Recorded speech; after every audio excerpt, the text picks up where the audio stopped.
मैं सीधे सीधे अपने मौजू पर आकर और जल्दी जल्दी आपके गुफ्तगू को आगे बढ़ाऊंगा।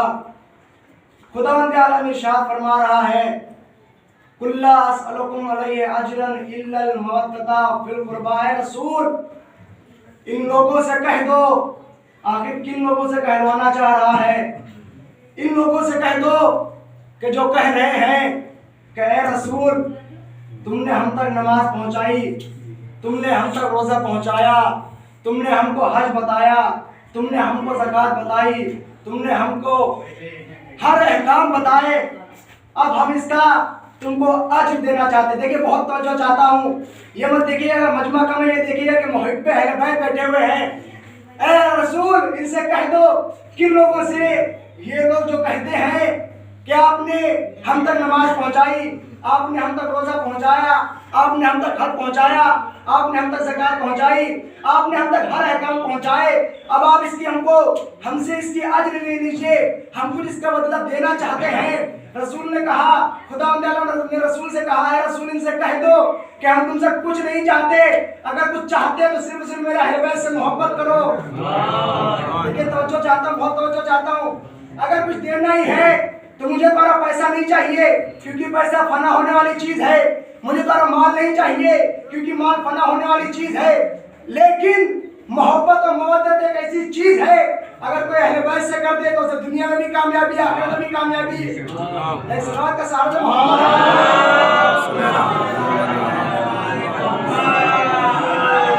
एक और सलावत पढ़ दो मोहम्मद।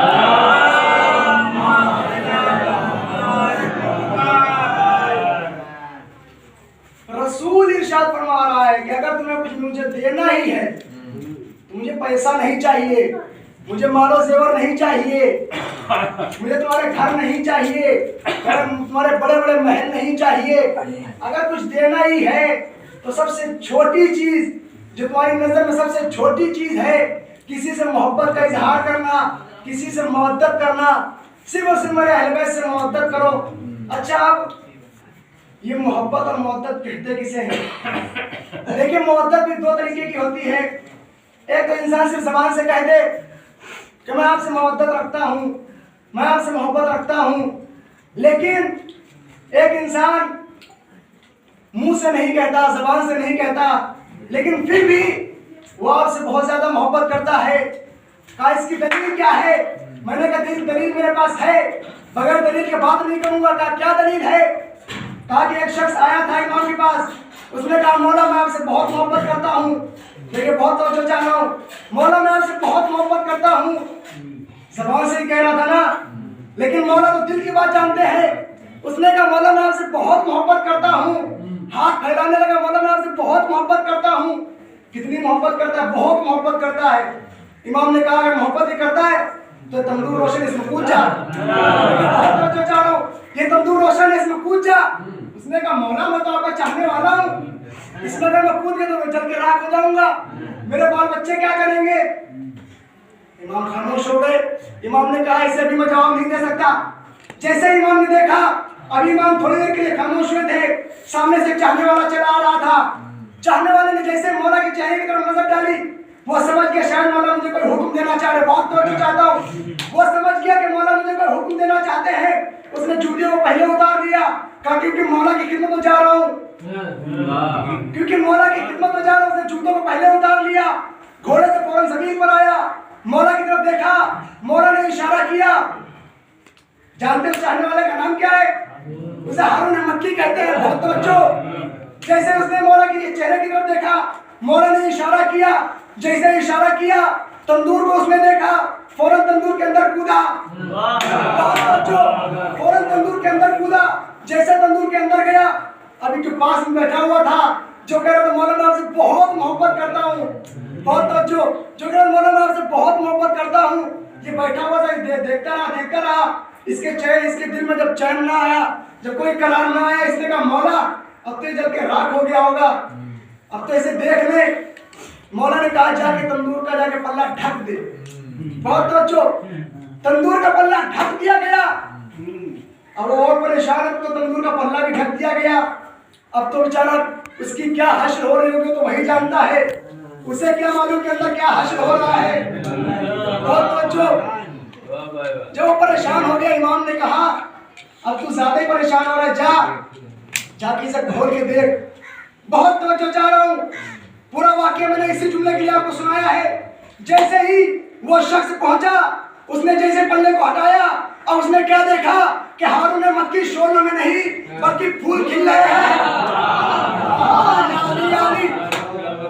अंगारे नहीं बल्कि फूल खिले हैं। वो घबरा गया, बोला ये क्या हुआ?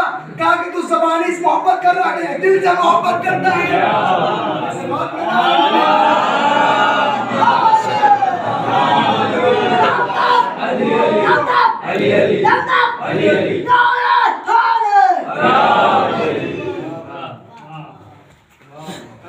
ये क्या हुआ? कहा फर्क सिर्फ इतना ही था कि तुम उससे सिर्फ और सिर्फ ज़बान की मोहब्बत करता है, और ये मेरा चाहने वाला मुझसे दिल से मोहब्बत करता है। और मेरे मौला को किसी ज़बानी मोहब्बत करने का नहीं चाहिए उन्हें, तो कोई ज़बान से मोहब्बत करता हो और वो आ जाए, मौला कहेंगे तू मेरा चाहने वाला नहीं है। देखिए, ज़ाकिर जुमला कहते रहते हैं कि ऐसे बनो कि तुम न कहो कि मैं मौला का चाहने वाला हूँ, बल्कि मौला कहे कि ये मेरा शिया और मेरा चाहने वाला है। एक सलात पढ़ो मोहम्मद।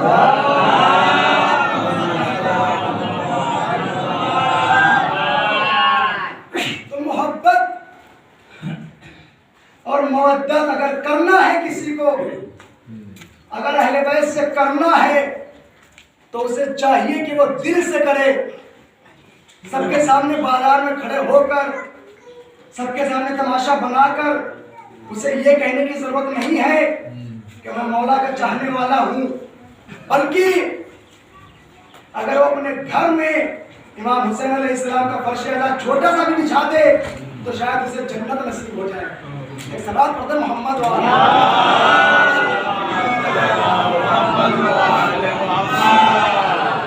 लेकिन अपनी गुफ्तगू को धीरे धीरे आगे बढ़ा रहा हूं।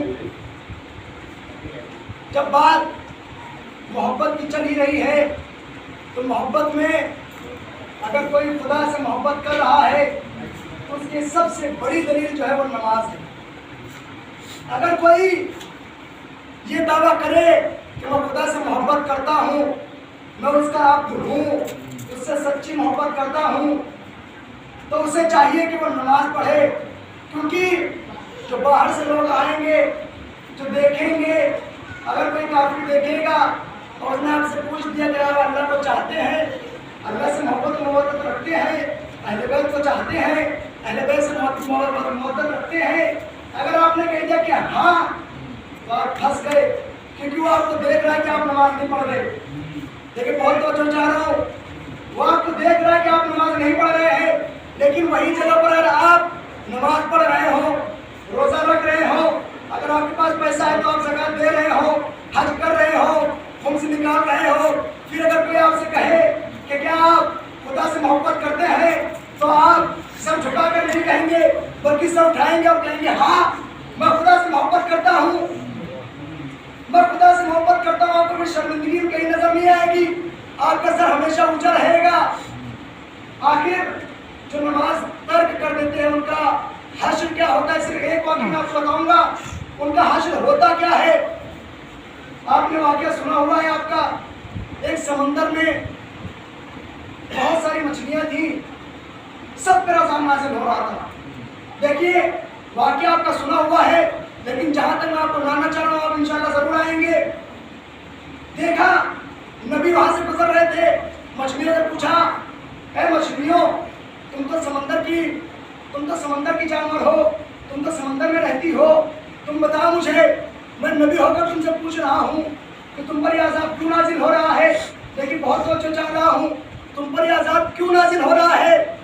सब मछली में से एक मछली ने सर को ऊपर उठाया और कहा, या रसूलल्लाह, या नबी अल्लाह, गुजरे हुए जमाने में गुजर गया वो जमाना जब एक शख्स बगैर नमाज, बगैर रोजे के सफर कर रहा था, नमाजी नहीं था, नमाज को तर्क करता था, लेकिन फिर भी मुसलमान था। देखिए बहुत बहुत जा रहा हूँ, नमाज नहीं पढ़ता था, रोजा नहीं रखता था, फिर भी वो मुसलमान था, यहाँ से सफर कर रहा था, उसकी एक दांत में दर्द हुआ। लेकिन बहुत बहुत जा रहा, उसकी एक दांत में दर्द हुआ, उसने अपने दांत को तोड़ा, समंदर के अंदर डाल दिया। गुजरे हुए जमाने में डाला था उसको दांत, इस जमाने में आकर हम में से किसी मछली में से निकल लिया, क्योंकि जब दांत सड़ गया तो उसे खाने की ग़िज़ा बन गई। वो जैसे किसी मछली ने निकला, ऊपर से अज़ाब नाज़िल शुरू हो गया, उस ऊपर से अज़ाब आने लगा। कहे, ऐ मछलियों, दांत निकला किसी एक ने, बहुत चाह रहा हूँ, दांत निकला किसी एक मछली ने, अज़ाब सब तुम सब पर क्यों हो रहा है। उसने कहा, नबी अल्लाह, यही तो हम भी सोच रहे हैं कि अज़ाब एक पर आना चाहिए था, सब पर क्यों आ रहा है। नबी ने कहा, परवरदिगार, इन पे अज़ाब क्यों नाज़िल कर रहा है। कहा, तुमने नहीं सुना कि जिस समंदर की एक मछली नजिस होती है उसमें सबके सब शामिल हो जाते हैं। मोहम्मद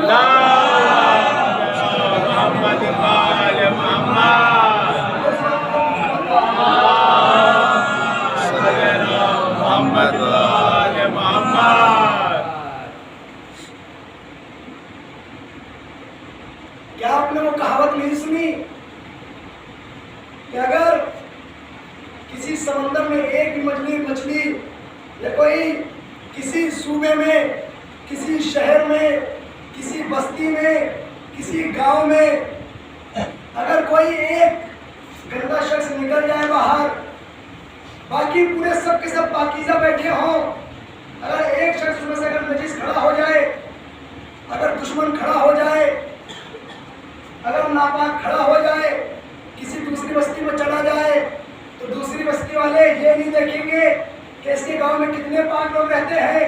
वो ये देखेंगे कि इनकी बस्ती में नजीस रहता है। लेकिन बहुत बहुत चाह रहा हूँ, वो ये नहीं देखेंगे कि इनकी बस्ती में कोई पाक भी रहता है। वो ये जरूर देखेंगे कि इनकी बस्ती में नजीस रहता है। इसीलिए नबी ने कहा कि उसकी एक दांत, जो नमाज नहीं पढ़ता था उसकी एक दांत, उसका एक दांत तुम में से किसी एक ने निकल लिया तो इतना बड़ा अज़ाब नाजिल हो गया, तुम सब अज़ाब में शामिल हो गए। नबी ने कहा, अपनी कौम को समझाया कि तुम्हें अभी भी समझ में नहीं आया, किसी एक दांत के टूटने पर तमाम मछलियों के ऊपर अज़ाब नाजिल हो सकता है। तो जिसका पूरा का पूरा जिस्म ही बेनमाजी हो, ऐसे बात पढ़ते हैं मोहम्मद वाले।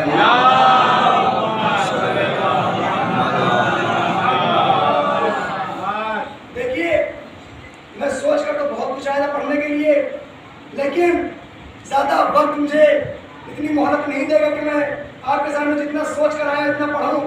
लेकिन मैं आपके सामने खैबर आज पढ़ने के लिए आया था।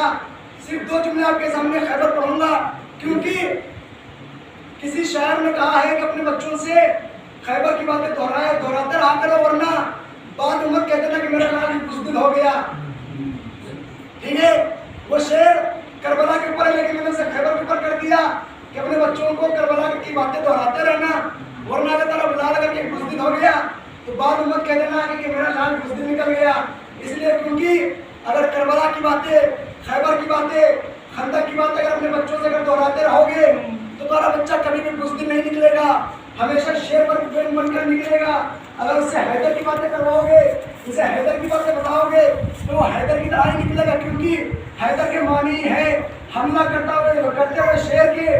तो जब हमला करते हुए शेर किसकी उसको बातें बताओगे तो अगर हमला करते हुए नहीं शेर की मानिंद तो कम से कम शेर तो बनेगा। एक सवाल पढ़े मोहम्मद।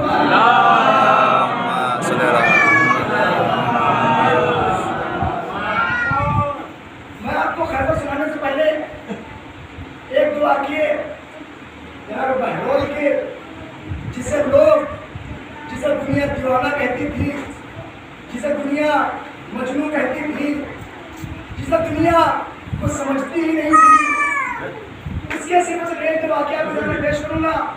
उसके बाद आपके सामने 2 जुमले खैबर के इस्तेमाल की जहमत को तमाम करूंगा। आपने नाम सुना है, बहुत ही मुश्किल मालूम नाम है बहरोल दाना का। हमेशा आप सुनते रहते हैं, लेकिन जानते बहरोल कहते किसे हैं? देखिए, बहुत तो चाह रहा हूँ, जानते भी हैं बहरोल कहते किसे हैं? किसी ने उनके कहा, मौलवी साहब हमको नहीं जानते किसे कहते हैं बहरोल दाना। मैंने कहा इसीलिए तो मैं कहता हूँ कि मजलिस में आ जाया करो। बहुत तो चाह रहा हूँ, मैंने कहा इसीलिए तो मैं कहता हूँ कि बाजार में मत बैठा रहा करो, मजलिस में आ जाया करो। तुम्हें हर एक का चेहरा, हर एक की सीरत में बता दूंगा कि कौन कैसा था, कौन भागने वालों में से था, कौन भगाने वालों में से था। देखिए, मैं बहरोल दाना का वाक़या पढ़ने जा रहा हूँ, आपकी बहुत तवज्जो चाहता हूँ। बहरोल दाना वो दीवाना, वो मजनू जिसे लोग मजनू ही हमेशा कहते थे, दीवाना ही कहते थे। एक बार रास्ते में गलियों में टहलते टहलते कहीं से दरबार का रास्ता पा गए। देखिए, दरबार तो उनका ही था, दरबार तो उनकी मिल्कियत थी, क्योंकि जो बादशाह था वो तो उनका रिश्तेदार था। बहरहाल दरबार का रास्ता ढूंढते ढूंढते दरबार में जैसे पहुंचे तो क्या देखा कि दरबार में बादशाह अपनी कुर्सी पर मौजूद नहीं है। अब बहरोल दाना खुशी से पागल हो गए, फौरन दौड़ते दौड़ते गए, कुर्सी पर जाके बैठ गए। जिसको सब दीवाना कहते हो, अगर वो किसी बादशाह की कुर्सी पर बैठ जाए तो वहाँ के सिपाही क्या हासिल करेंगे? लेकिन बहुत तवज्जो चाह रहा हूँ, जैसे वहाँ के लोगों ने देखा फौरन बहरोल के ऊपर से नीचे उतारा, फौरन जमीन पर जैसे गिरे, बहरोल दाना तेज से रोने लगे। लेकिन बहुत तवज्जो चाह रहा हूँ, क्योंकि ये बहरोल दाना है जिनको लोग पागल कहते हैं, इनके इल्म देखिए कितना ज्यादा है। जैसे ही रोने लगे तेज, इतने में सामने से क्या देखा, दरवाजे से बादशाह चला आ रहा है। अब जैसे बादशाह को देखा, बहरोल दाना अभी तक तेज चिल्ला के रो रहे थे, अब इतनी तेज खट्टे मार के हंसने लगे। जैसे हंसने लगे, बादशाह ने पूछा है भाइयों दाना, अभी तक तुम रो रहे थे, अब तुम हंस क्यों रहे हो? कहा अभी तक मैं रो इसलिए रहा था क्योंकि इन्होंने मुझे मारा। देखिए बात तो अच्छो, अभी तक मैं रो इसलिए रहा था क्योंकि तेरे सिपाहियों ने मुझे मारा, तेरे नौकरों ने मुझे मारा। लेकिन कहा कि तू हंस क्यों रहा है? कहा मैं हंस इसलिए रहा हूँ कि मैं थोड़ी देर के लिए बैठा था, मैं थोड़ी देर के लिए बैठा था, मुझे इन लोगों ने इतना पीटा, तू तो दिन रात बैठा रहता है, तेरा मैशर में क्या हश्र होगा? ऐसे बात पढ़ना है नबी की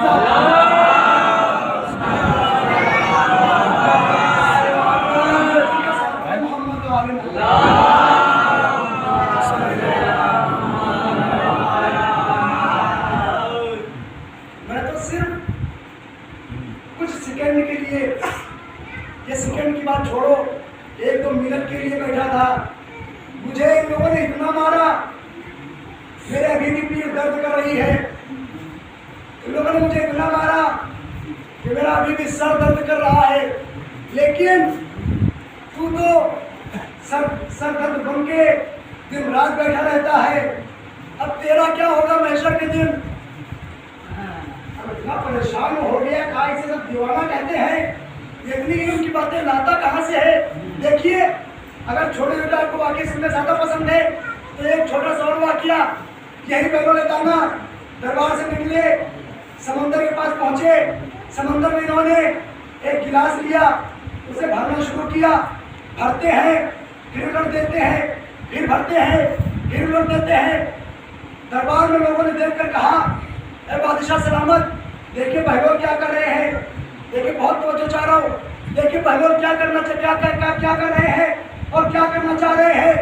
बादशाह ने कहा, भाइयों ने दाना तुम्हें क्या कर रहे हो? दाना ने धीरे से कहा, बेटे इतना बड़ा समंदर में दिख रहा है। बादशाह ने कहा कि हाँ बहुत बड़ा समंदर दिख रहा है, कहा मैं इसको इस कूजे में समाना चाह रहा हूँ, देखिए बहुत तवज्जो चाह रहा हूँ, मैं इस पूरे समंदर को इस कूजे में समाना चाह रहा हूँ, इस गिलास में समाना चाह रहा हूँ। बादशाह हैरान हो गया और कहा, सिपाहियों से कहा कि भाइयों क्या कह रहा है? सिपाहियों ने भाइयों से कहा, भाइयों तुम ये क्या कह रहे हो? इतना बड़ा समंदर, बहुत तवज्जो, इतना बड़ा समंदर इस छोटे से गिलास में तुम कैसे समाना चाह रहे हो और कैसे समा जाएगा? तुम कितने बड़े बेवकूफ हो, तुम कितने बड़े पागल हो? भाइयों ने दाना ने कहा, पागल मैं नहीं, पागल तुम हो। आली तो जो चाह रहा हूँ, कहा पागल मैं नहीं, पागल तुम हो। कहा वो कैसे? कहा यही तो मैं समझाना चाह रहा हूँ, जब छोटे से कूजे में इतना बड़ा समंदर नहीं समा सकता तो तुम्हारी छोटी सी आदमी में इतना बड़ा आली कैसे?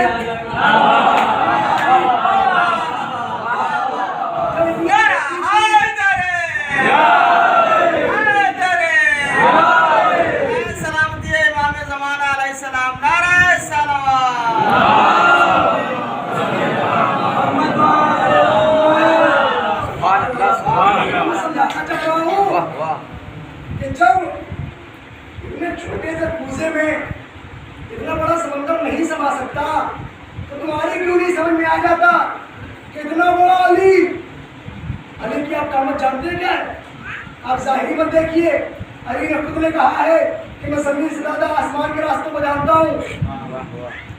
उस अली को तुम अपने इतनी छोटे से दीवार में समाना चाह रहे हो, पागल मैं नहीं, पागल तुम हो गए हो। देखिए भाइयों ने दाना, आखिर दीवाने कैसे हो गए, पागल कैसे हो गए? पूरी दुनिया में पागल कैसा कहने लगी, क्यों कहने लगी? तारीख मिलता है कि जब भाइयों ने दाना इमाम से मुलाकात करने के लिए गए तो इमाम ने सिर्फ एक जुमला लिखा, एक लफ्ज, जिसे अलिफ ब्रेक की तरह एक लफ्ज होता है, एक अलिफ लफ्ज है, एक बे लफ्ज है।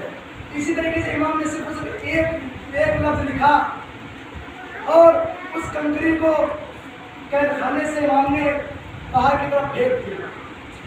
भाइयों ने जाना सिर्फ अकेले ही शख्स नहीं थे कि जो इमाम के चाहने वाले थे।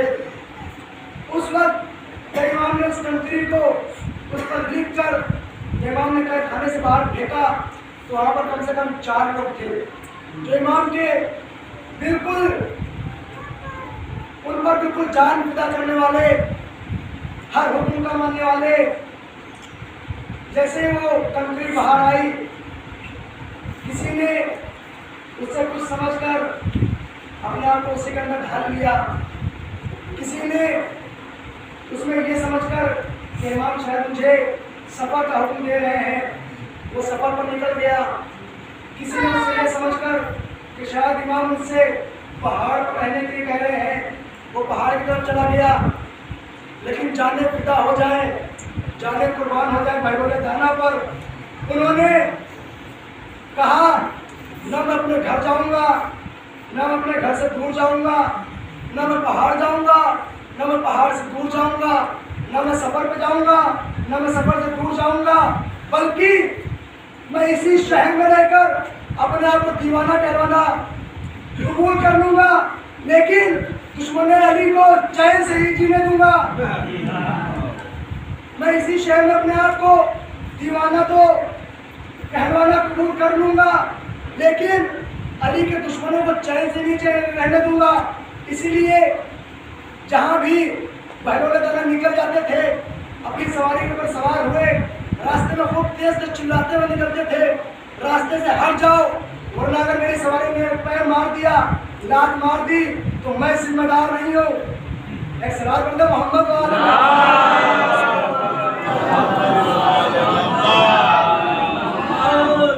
देखिए, मैं अपनी गुफ्तगू को समेट रहा हूँ। खुदा ने इरशाद फरमाया कुरान में, वांजिर अशीरतकल अक़रबीन। जिस वक्त नबी 40 साल के हुए, खुदा आलम ने जिब्रील के जरिए हुक्म पहुँचाया है, नबी अभी तक तुमने मख्फी तरीके से, अभी तक तुमने छुपे छुपे तबलीग की, लेकिन अब खुदा आलम का हुक्म है कि तुम ऐलान नबूवत करो, अपने नबूवत का ऐलान करो। खुदा आलम ने जैसे हुक्म दिया, अच्छा अब लोग कुछ समझते हैं कि रसूल ने मौला अली अलैहिस्सलाम को वली सिर्फ और सिर्फ आखिरी हज में बनाया, लेकिन ऐसा नहीं है, क्योंकि मौला अली अलैहिस्सलाम को रसूल खुदा ने सबसे पहले ही दिन जिस वक्त ऐलान नबूवत हुई, उसी वक्त रसूल ने अपना जानशीन बना दिया, अपना वसी बना दिया, अपने बाद मौला बना दिया।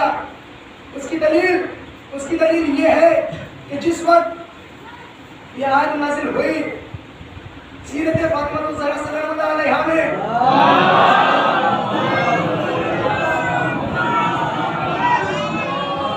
ये मौजूद है। अगर किसी को हवाला चाहिए तो मेरे पास किताब भी मौजूद है। उसमें लिखा गया कि जिस वक्त ये आयत नाज़िल हुई,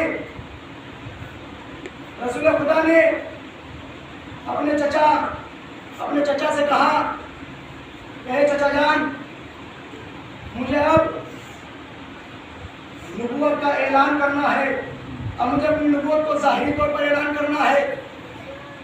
रसूल खुदा के चचा ने कहा, ठीक है, मैं तुम्हारे साथ हूँ। जैसे ही रसूल खुदा के चचा ने तमाम लोगों को दावत दी, जैसे ही दावत में सब लोग इकट्ठा हुए, खाना बना, एक मुद खाना बना। एक मुद आप जानते हैं कितना होता है? एक मुद एक अंजूरे को कहते हैं।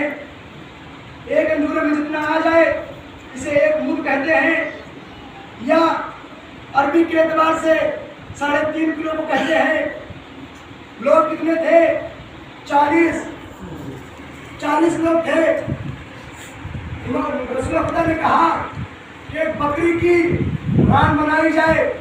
एक रान में 40 लोगों को खाना बना। रसूल खुदा ने खाने को उठाया, अपने दहन में रखा, खाने के किनारे किनारे रख दिया। अब जैसे रखना था, सब लोग खाते गए, खाना बढ़ता गया। सब लोग खाते गए, खाना बढ़ता गया। लेकिन बहुत तवज्जो चाह रहा हूँ, सब लोग खाते गए, खाना बढ़ता गया। सब लोग शेर भी हो गए, खाना बचा रखा रहा। देखिए तवज्जो रखिएगा, खाना सब खा भी चुके, सब शेर हो गए, सबका पेट शेर हो गया, सबका पेट भर गया। खाना जितना था इतने बचा रखा रहा।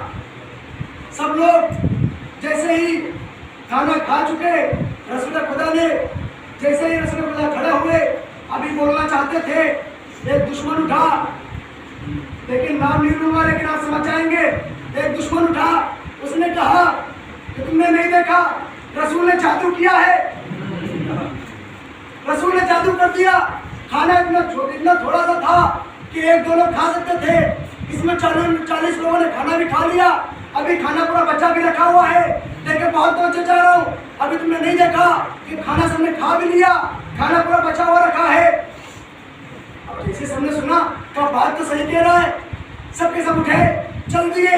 दूसरा दिन हुआ, खाना खाया, चल दिए। यहाँ तक कि 3 दिन हो गए, जब देखा कि लोग उठने वाले नहीं है। जनाब हमजा, जनाब अबू तालिब दोनों लोग खड़े हुए, एक एक तरफ खड़े हो गए। जैसे ही लोग उठने चले, जनाब अबू तालिब ने कंधे पर हाथ रख के कहा, बैठ जा। पहले मेरे भतीजे की बात सुन। जैसे ही देखा कि अबू तालिब गुस्से में आ गए, और शीशे पे चुपचाप बैठ गए। कि अगर अब उठे तो खैर नहीं, क्योंकि बनी हाशिम के नौजवान है, अगर अब उठ गए तो खैर नहीं। सबके सब बैठे। रसूल खुदा ने ऐलान किया कि मैं अल्लाह का नबी हूँ, मैं अल्लाह का रसूल हूँ, खुदावंद आलम ने मुझे नबी बनाकर भेजा है। देखिए मैंने आपसे पहले भी कहा था कि अली को मौला सिर्फ और सिर्फ आखिरी हज के बाद नहीं बनाया गया, पहले दिन ही मौला बना दिया गया, पहले दिन ही वसी बना दिया गया। उसकी दलील मैं देने जा रहा हूँ। जैसे ही रसूल खुदा ने ऐलान किया कि मैं नबी बनाकर भेजा गया हूँ, मुझे अल्लाह ने नबी बनाकर भेजा, क्या तुम में से कोई मेरी मदद करना चाहता है? देखिए बहुत तवज्जो चाह रहा हूँ, क्या तुम में से कोई मेरी मदद करेगा? और जो भी, देखिए वहाँ पर यह कह नहीं लगाई कि अली ही मेरे जानशीन बनेंगे, वहाँ पर मुतलक तौर पर रसूल खुदा ने कहा कि जो भी मेरी मदद करेगा, मेरे बाद मेरा वही भाई होगा, मेरा वही जानशीन होगा, मेरा वही वसी होगा। रसूल खुदा ने जैसे ये कहा, मौला अलैहिस्सलाम 10 साल के थे, खड़े हुए, या रसूल अल्लाह मैं आपकी मदद करने के लिए तैयार हूँ, या रसूल अल्लाह मैं आपकी मदद करने के लिए तैयार हूँ। अब दलील देने जा रहा हूँ। रसूल खुदा ने कहा अली बैठ जाओ, अली बैठे। रसूल खुदा ने फिर से कहा, फिर से अली खड़े हुए। रसूल खुदा ने अली से कहा बैठ जाओ। तीसरी बार फिर से जब कहा, जब किसी ने कोई जवाब न दिया, रसूल खुदा ने कहा अली तू ही मेरे बाद मेरा भाई है, तू ही मेरे बाद मेरा जानशीन है। सबने जब बाद में देखा, जब बाद में देखा कि ये क्या हो गया, अभी तो किसी ने कुछ भी नहीं कहा था, क्योंकि अभी तो पहला दिन था, अभी तो पहला दिन था, अभी किसी ने कुछ नहीं कहा। लेकिन जब गदीर में अली को मौला बनाया गया, लेकिन जब गदीर में अली को मौला बनाया गया तो हारिस निकला, कहा या रसूल अल्लाह अगर इसे आपने अपने हुक्म से बनाया है तो आप पर अज़ाब नाजिल हो जाए, अगर खुदा के हुक्म से बनाया तो मुझ पर अज़ाब नाजिल हो जाए। अभी ये जुमले उसके मुंह से निकले थे, ऊपर से कंकरी चली, सर पर लगी, नीचे से निकल गई। बात बना ले नबी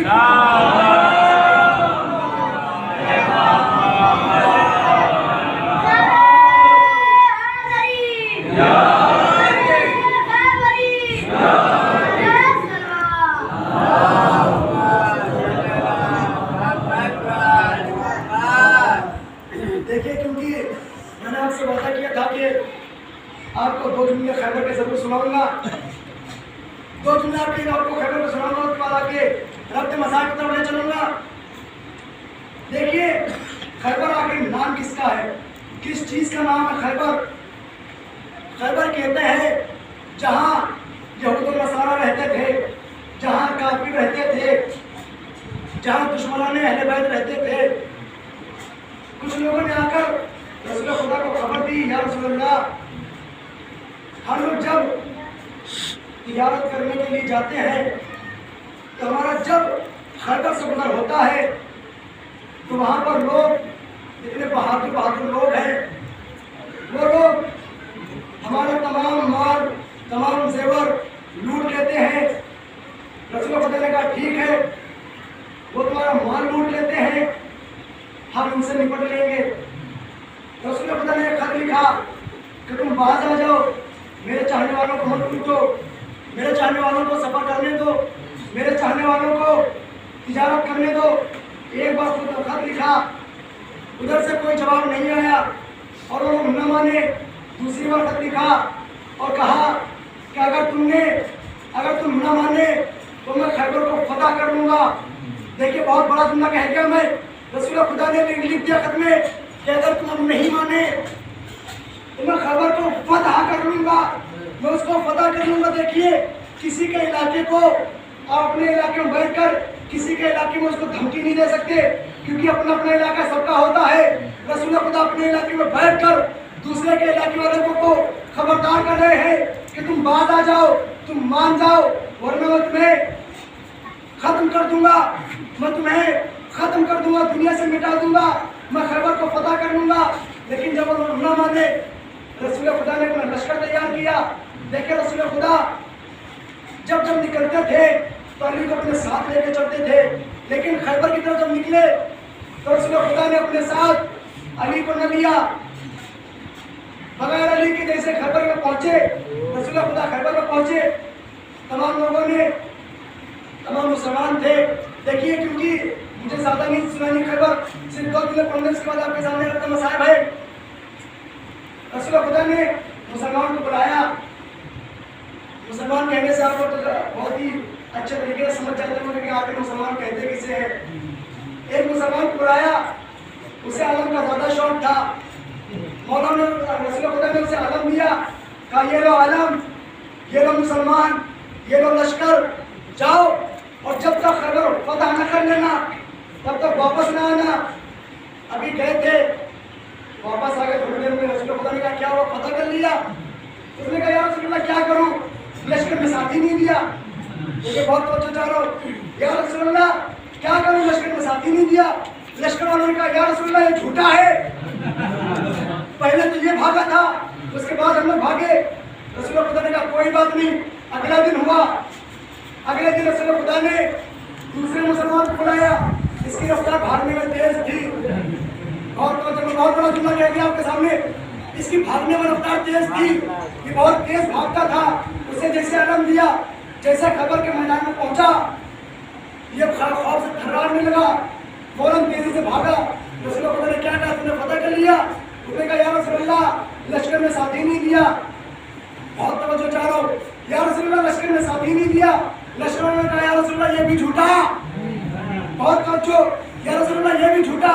यहाँ तक कि रसूल खुदा 39 दिन तक अलम देते रहे, अलम जाता रहा, अलम आता रहा। एक शख्स तो ऐसे थे जिनको रसूल खुदा ने अलम दिया, अलम भी नहीं छोड़ा है। अगर अलम के लिए चले आए, रसूल खुदा ने कहा अलम के लिए आते, कहा या रसूल अल्लाह इतना खौफ तारी हो गया।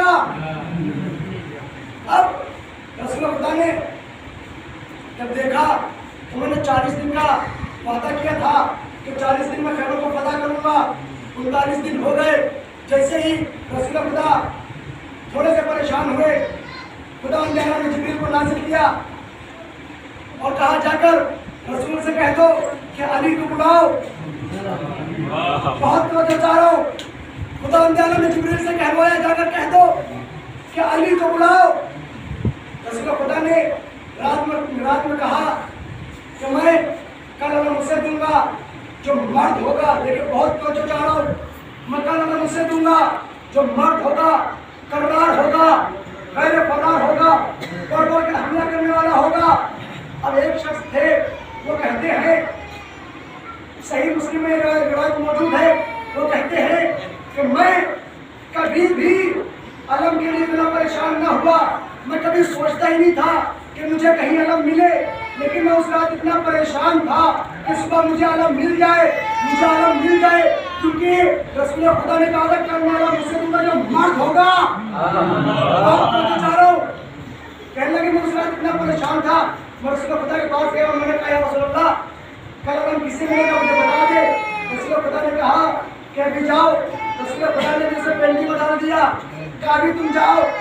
उसने कहा या रसूल अल्लाह मुझे बता दे कि कल अलम मुझे मिलेगा या नहीं मिलेगा, अगर नहीं मिलेगा तो बता दे, मैं चैन से सो तो जाऊं, मुझे नींद नहीं आ रही। रसूल खुदा ने कहा अभी तुम जाओ, सुबह जिसको अलम मिलेगा उसे पता चल जाएगा। जैसे सुबह हुई, रसूल खुदा ने नमाज पढ़ाई। नमाज पढ़ाने के बाद रसूल खुदा ने बिस्मिल्लाह की, बिस्मिल्लाहिर्रहमानिर्रहीम, नादे अली यम बल आ जाए।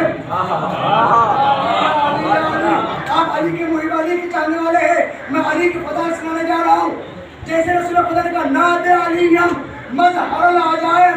अभी रसूल खुदा ने जुमले कहे थे, तमाम मुसलमानों ने चारों तरफ देखना शुरू किया कि अली तो मदीने में है, तकरीबन 100 किलोमीटर से ज़्यादा फासला है खैबर और मदीने का। आखिर अली कैसे आ जाएंगे? रसूल खुदा ने जैसे कहा नादे अलीम मज़हरल अजायब। अभी क्या देखा? खैबर की जैसे देखा, रसूल खुदा ने जैसे जुमला कहा, क्या देखा कि मदीने की तरफ से गर्द उड़ रही है। जैसे गर्द उड़ती हुई नजर आई, रसूल खुदा ने जैसे गर्द उड़ती हुई देखी, कहा आ गया अली, कहा आ गया अली। अच्छा, ये रसूल खुदा ने ये जुमले कहे नादे अलीम मज़हरल अजायब, तो मदीने में जानते क्या हुआ? मौला अली अलैहिस्सलाम की क़यामत की आवाज़ पहुंची।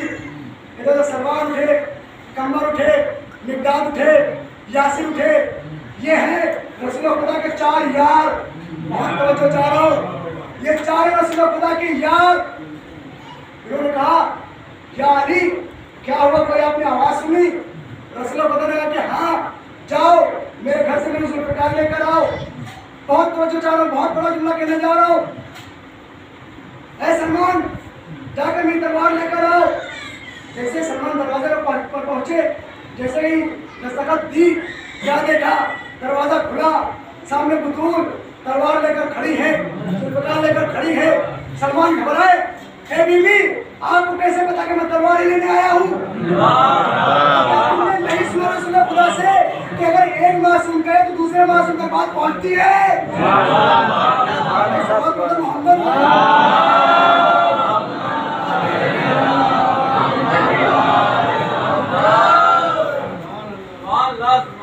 रसूल से नहीं सुना कि अगर कोई एक मासूम अगर कोई बात कहता है तो जितने भी मासूम हैं सब तक बात पहुंचती है। बहरहाल यहाँ पर सलमान ने तलवार ली, ज़ुल्फ़िकार को लिया, मौला अलैहिस्सलाम को बुला के मौला अलैहिस्सलाम ने कहा सलमान क्या चलना चाह रहे हो? सलमान ने कहा मौला मैं आपका गुलाम हूँ, आपको छोड़कर और कहाँ जाऊँगा? मौला ने कहा ठीक है, मैं आंखों को बंद करो।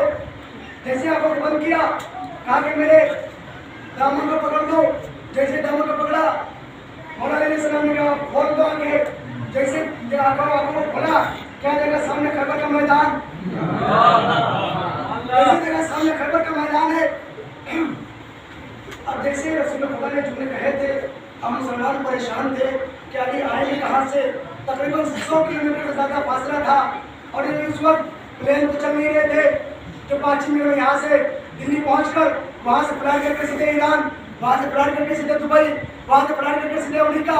पहले फ्लाइट तो चल नहीं रहे थे, घोड़े की सवारी थी, सब परेशान थे कि अली आएंगे कैसे। लेकिन जैसे अली को आते हुए देखा, सबकी आंखों पर पानी, सबके चेहरे पर पानी, जिस्म से पानी टपकने लगा। ये क्या हो गया? हम जिसे समझ रहे थे कि यहाँ है ही नहीं, वो आ गया। मौला अलैहिस्सलाम जिस रसूल खुदा के पास में आए, हाथों को बोसा दिया, या रसूलल्लाह मैं अकेला ही काफी हूँ। बहुत चाह रहा हूँ, बहुत बड़ा जुमला कह दिया आसानी से, या रसूल खुदा मैं अकेला ही काफी हूँ। रसूल खुदा ने कहा अली तुम अकेले काफी हो मैं जानता हूँ, लेकिन लश्कर साथ में लेके जाओ। आप जानते हैं कि लश्कर साथ में क्यों लेके गए? रसूल खुदा ने क्यों कहा लश्कर साथ में लेके जाओ? रसूल खुदा ने कहा अली मैं जानता हूँ कि तुम अकेले काफी हो, लेकिन ये मुसलमान भी देख ले,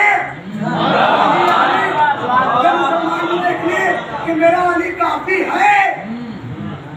अब रसूल खुदा ने अली को अलम दिया, मौला अलैहिस्सलाम ने अलम को लिया, पढ़ते रहे। जैसे पहुंचे, अच्छा जहाँ पर ये मरहब बैठता था तो फिर उसके साथ एक मुजमी भी था। मुजमी कहते हैं उनका बहुत बड़ा एक आलिम था जो मरहब के साथ में ये खैमे में बैठता था ऊपर। जैसे उसने देखा अली जैसे पहुंचे, अली ने अलम को पत्थर में गाड़ा। मुजमी ने जैसे ही देखा, मरहब ने देखा, कहा कि इसका मिजाज सबसे अलग लग रहा है, सब अलम फेंक के भाग रहे थे, ये अलम को पत्थर में गाड़ रहा है। इसका मिजाज बिल्कुल अलग है, सब लोग अलम फेंक कर भाग रहे थे, इसने अलम को पत्थर में गाड़ दिया। जो मुजमी बैठा था उसने कहा मरहब तो परेशान मत हो, ये जो अलम को जो गाड़ रहा है ये इसकी फजीलत नहीं है।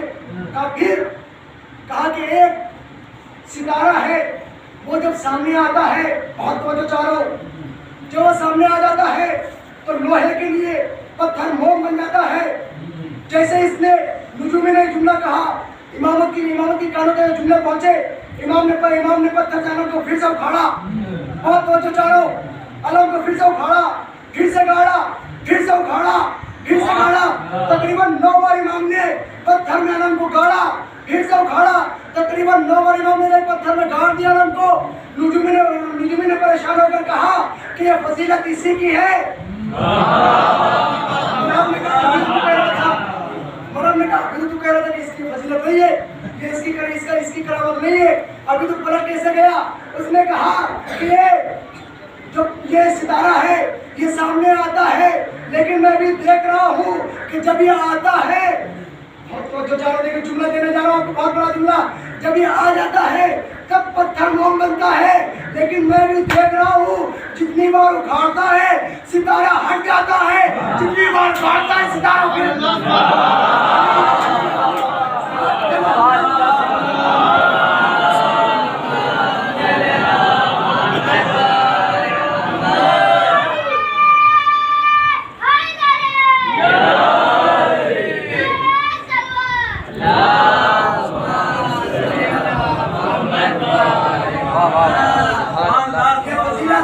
सितारे की नहीं है, ये फजीलत इसी की है, क्योंकि ये सितारा जब सामने आएगा तब पत्थर मोम बनेगा, लेकिन ये जब अलम को उखाड़ता है सितारा हट जाता है, पत्थर को गाड़ता है, सितारा फिर सामने आ जाता है, बार बार पत्थर मोम बन जाता है। उसने कहा कि ये ऐसा वैसा बंदा नहीं है, बल्कि ये जमीन पर रहकर सितारों को बना रहा है। मोहम्मद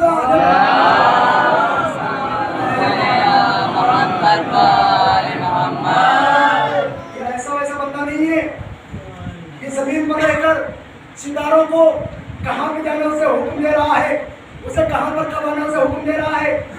अच्छा, अब मरहब आया, मौला अलैहिस्सलाम ने कहा कि मेरी माँ ने मेरा नाम अली रखा है, हैदर रखा है।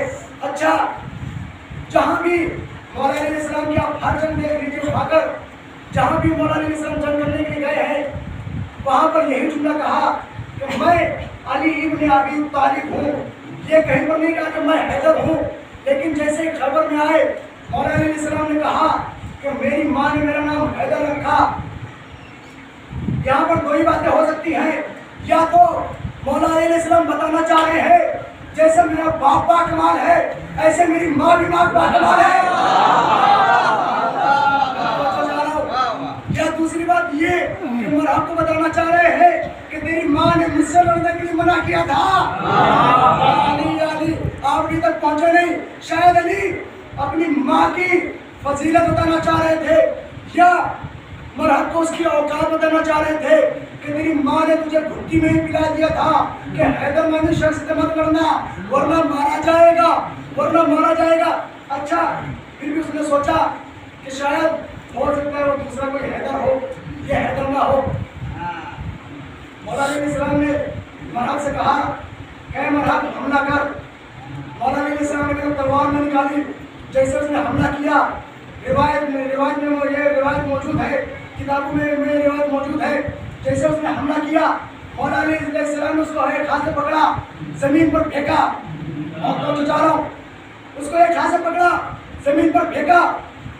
मौला अलैहिस्सलाम ने कहा फिर से उठ, फिर से हमला कर, दोबारा जैसे उठा, दोबारा हमला किया, इमाम ने फिर से उठाया, फिर से जमीन पर पटका। अब तीसरी बार मौला अलैहिस्सलाम ने कहा अब तू संभाल मेरी बारी। मौला अलैहिस्सलाम ने तलवार को नियाम से निकाला, जुल्फ़िकार को नियाम से निकाला, अपने हथियार को नियाम से निकाला। जैसे ही हथियारों में नियाम से निकलना था, सबने देखा कि अली की तलवार तेजी से चली, अली की तलवार तेजी से चली। अभी सब देख रहे थे क्या हुआ, किसी ने कहा मरहब दो टुकड़े हो गए, यानी किसी ने कहा कि मरहब के दो टुकड़े हो गए। अच्छा, अब बचा कौन कौन वहाँ, लेकिन उनकी मरहब के साथ वहाँ पर हारिस भी था, अंदर भी था। हारिस और अंदर ने जब देखा तो मरहब का हाल क्या हो गया, लेकिन बहुत बड़ा जुमला देना चाह रहा हूँ और बहुत ही आसानी से जुमला दूंगा आपको। अभी देखा मरहब के दो टुकड़े हो गए, लेकिन फिर भी भागे नहीं। या अली कहाँ भागे, लेकिन भागे नहीं। यहूदी थे लेकिन अपनी इज्जत बचाने के लिए भागे नहीं, टिके रहे। यहाँ से अब साबित हो जाता है वो दुश्मन थे लेकिन अपनी गैरत को छुपा रहे थे। वो समझ रहे थे अगर मैदान से भागा तो औरतें लानतें करेंगी। ये कैसे मुसलमान थे जो मैदान छोड़ कर मोहम्मद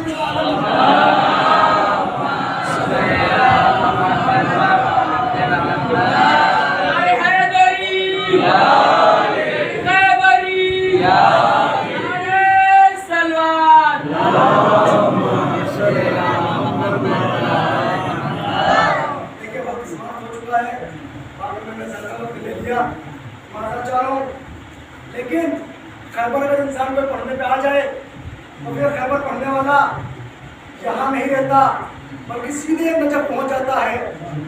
नजफ में पहुँचकर अली को अपने सामने रख कर तब खैबर पढ़ता है।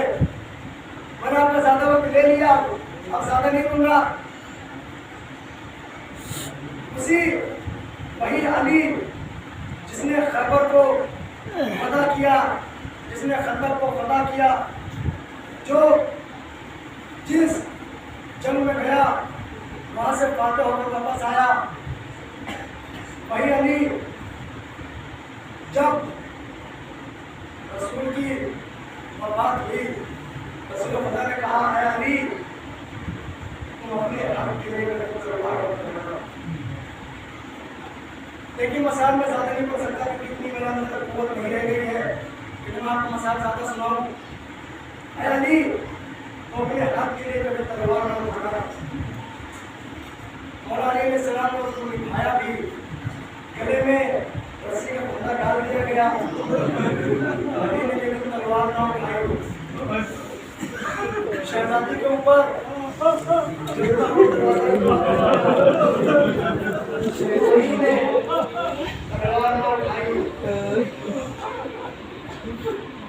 हसन को किया लेकिन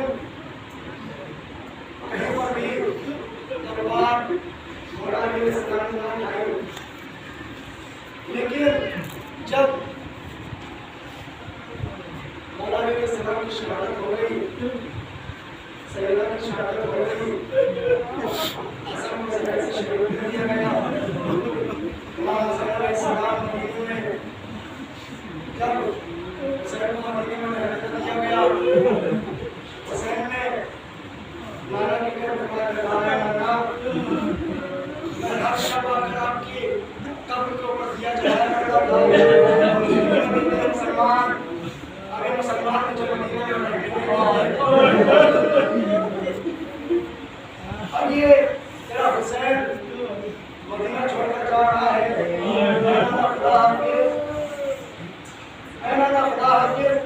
हुसैन माँ की कब्र पर आए, हुसैन जब रुखसत होने के लिए आए, अपनी नानी के पास आए, खुदा को कोई कम न दे सवाए नाई ने कहा हुसैन कहाँ का इरादा है, कहाँ जाना चाह रहे हो? हुसैन अलैहिस्सलाम ने कहा कि मैं इराक जा रहा हूँ। नानी ने कहा कि क्या वही इराक जिसकी तस्दीक मेरे नाना ने की थी? सवाए करबला के हुसैन क्या वही इराक जहाँ मेरे नाना ने वसीयत की थी? हाँ नानी वही इराक जा रहा हूँ। ये नहीं हो सकता कि तू करबला न जाए, नाना का दीन बचाना है। ऐ नानी मुझे नाना का दीन बचाना है। ऐ नानी क्या उस मकान को देखना चाहती है जहाँ मैं जा रहा हूँ? ऐ नानी क्या उस मकान को देखना चाहती है जहाँ मेरे ऊपर के सीने में पर्ची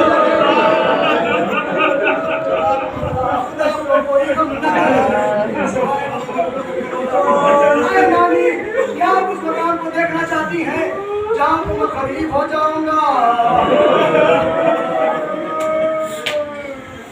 मैं जनाब कासिम की मसाल पढ़ूंगा, थोड़े से असबाब आपकी जमात को तमाम करूंगा। ऐ नानी, क्या आप उस मकान को देखना चाहती है जहाँ पर मैं गरीब हो जाऊंगा? हुसैन करबला में आ गए, हुसैन करबला में आ गए, हुसैन करबला में आ गए, हुसैन करबला में आ गए। आकर खैर में कासिम ने आकर कहा, ऐ चचा मुझे मरने की इजाजत दे। खुदा को कोई कम न दे। चचा मुझे मरने की इजाजत दीजिए और मैं कसम कर रहा हूँ जनाब कासिम को मरने की इजाजत मिली। मैदान में पहुंचे, जैसे मैदान में पहुंचे हमलों पर हमला किया, किसी ने हमला किया। जैसे जनाब कासिम के ऊपर हमला हुआ, जनाब कासिम जैसे घोड़े की जमीन, जैसे घोड़े किसी से जमीन की तरफ गिरने लगे, जनाब कासिम का पैर घोड़ों की सूंड से चिपट गया।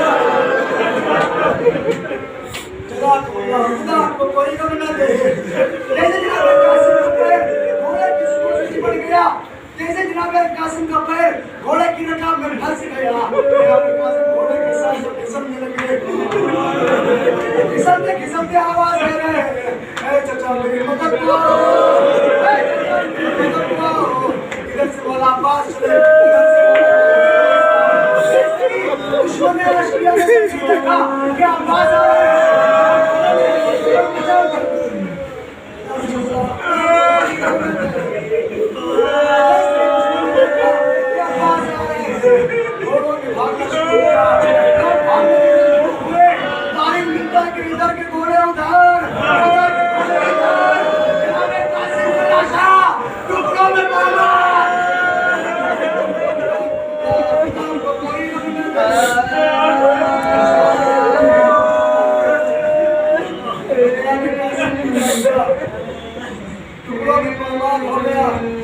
आपसे कहा था कि नानी मैं उस वक्त गरीब हो जाऊंगा।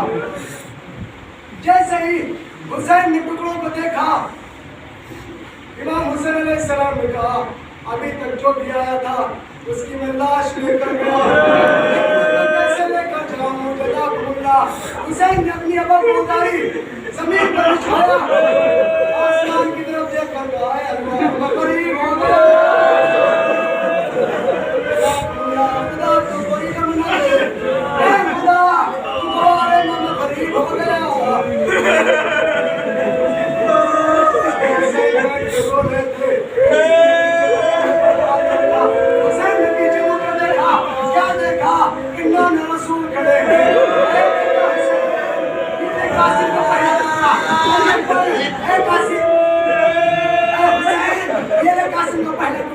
अली ने कहा है हुसैन ने कासिम को दूसरा टुकड़ा, हसन ने तीसरा टुकड़ा दिया। अब हुसैन ने दाएं बाएं देखना शुरू किया। अब दाएं बाएं देखना शुरू किया, क्या देखा कि माँ फातिमा दौड़ रही है। अरे अम्मा तू क्यों दौड़ रही है? अरे हुसैन कासिम की उंगली घोड़े की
Gracias.